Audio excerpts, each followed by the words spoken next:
All right, welcome back.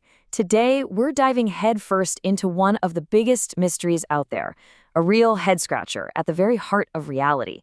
We're going to follow a trail of clues, kind of like a detective story, that suggests two of the biggest ideas in all of physics, relativity and quantum mechanics, are linked up in a way that, well, it could change everything we think we know. So let's just get right to it. Here's the big question, the one that keeps physicists up at night. Where does all that bizarre fuzziness of the quantum world actually come from? I mean, we all know it's weird, right? Things are uncertain, they're strange, but why? What's the real source of it all? That's the case we're cracking open today. Okay, so first things first, we've got to properly define what we're up against. This weirdness we talk about in the quantum world, it's not just that things are super, super tiny or hard to see. No, it's something much deeper. It's this idea called indeterminacy. And what that means is that at its very core, reality itself is fundamentally, well, uncertain. And this is quantum indeterminacy. Think about it like this. Before you actually look at an electron to see where it is, it doesn't have a single fixed spot. It's more like a cloud of possibilities, existing in a whole range of potential places all at once. And here's the absolute kicker. This isn't because our tools aren't good enough. This isn't a we can't measure it properly problem. No, this is a fundamental rule of the universe. It's just how things are. You know what's really wild? Physicists themselves can't even agree on what this fuzziness really means. It's a huge debate. You've got some who think it's epistemic. Basically, it's just a gap in our knowledge. If we knew more, the fuzziness would go away. Then you have others who say, no, it's semantic. It's just a limit of our language. We can't properly describe it. But then there's this third group, and this is where it gets really interesting. They believe it's ontological, that the fuzziness isn't in our heads or our words. It's a real physical property of the world. And that idea is the one we're going to follow down the rabbit hole. All right, so to solve this quantum mystery, our little detective story is about to take a really unexpected turn. We're going to look for a clue that has been sitting there, hiding in plain sight for more than 100 years. And where is it hiding? In Albert Einstein's theory of special relativity, of all places. Now, I know a quote from Einstein can look a little intimidating, but the core idea is actually pretty simple and totally revolutionary. All he's saying is that the laws of physics, the basic rules of the universe, are the same for everyone. It doesn't matter how fast you're going, as long as your speed is constant. Sounds simple, right? But trust me, that one little rule has some very strange consequences. And here's the big one, the main consequence. Even though we all agree on the rules of the universe, we will fundamentally disagree on our measurements of space and time. Let that sink in. My 1 meter might not be your 1 meter. My 1 second might not be your 1 second. If we're moving differently, my here and now is just fundamentally different from your here and now. This picture really helps make it click.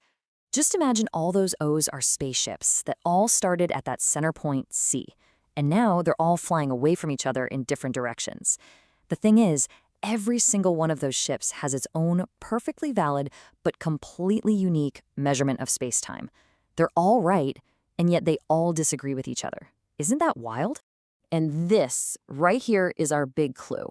For a century, physicists have kind of looked at these disagreements as just a weird little quirk of relativity, a curiosity. But what if they're not?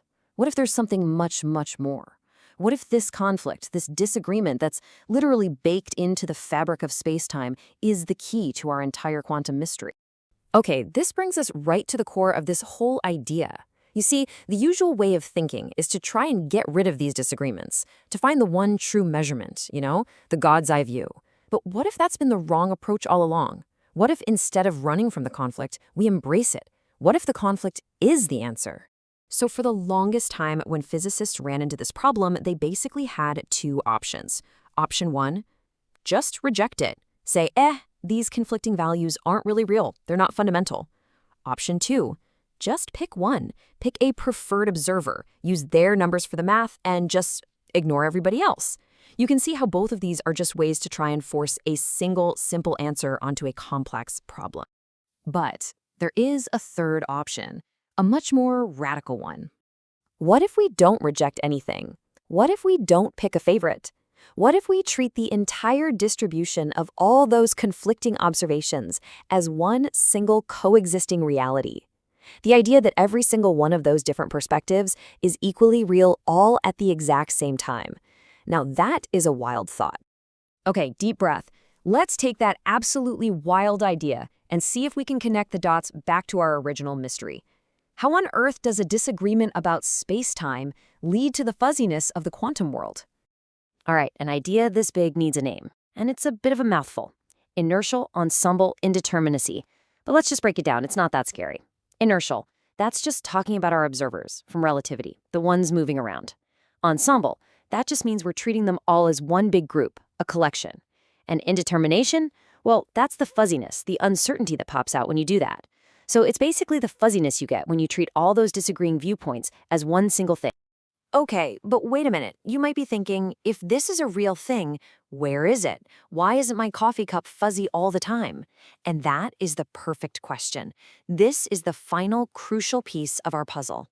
This slide lays it all out. On the left, you have a classical system. Think back to our separate spaceships. Each one is its own independent thing. Sure, they disagree, but it's just a matter of perspective. The indeterminacy, the fuzziness, it stays hidden. It's just academic. But now look at the right side. In a quantum system, it's totally different. All those different possibilities, all those observers, they're not separate anymore. They're all integrated into a single whole. Now those conflicting viewpoints are forced to live together, side by side. And when that happens, the disagreement can't hide anymore. It bursts out into the open as a real physical property. It becomes quantum indeterminacy. And here it is, folks, the smoking gun. We've been talking about this theoretical system where all these conflicting views get mashed together into one thing. Well, guess what? We don't have to imagine it. It already exists. It's called a quantum superposition. You know that state where a single particle is somehow moving with many different speeds in many different directions all at once? That is the physical embodiment of our inertial ensemble. It's precisely what we've been looking for. Okay, so we followed this trail of breadcrumbs all the way from quantum mechanics over to relativity, and now all the way back. It's time to lay out the final conclusion of this incredible detective story. So after this entire journey, we can finally circle back to that first big question. What is the true source of all that quantum weirdness? And this new theory proposes something stunning. It's not some exotic new particle or some mysterious force we haven't found yet. Nope. Instead, the source is something that's been right under our noses for over a century. It's that fundamental disagreement between observers, the very thing predicted by Einstein's theory of relativity. A disagreement that relativity itself baked into the very fabric of space-time. So if this is right, quantum weirdness isn't some separate, spooky mystery. It's just an inevitable, unavoidable consequence of living in the kind of universe that Einstein described. As the paper that inspired all this puts it so well, it is proposed that long-familiar relativistic disagreements emerge as the fundamental source of quantum indeterminacy. I mean, just think about that. It suggests that these two pillars of physics were never actually at odds with each other. They were just two different ways of looking at the same thing, two sides of the very same coin, which just leaves you wondering, right? What other incredible truths about our universe are still just hiding in plain sight?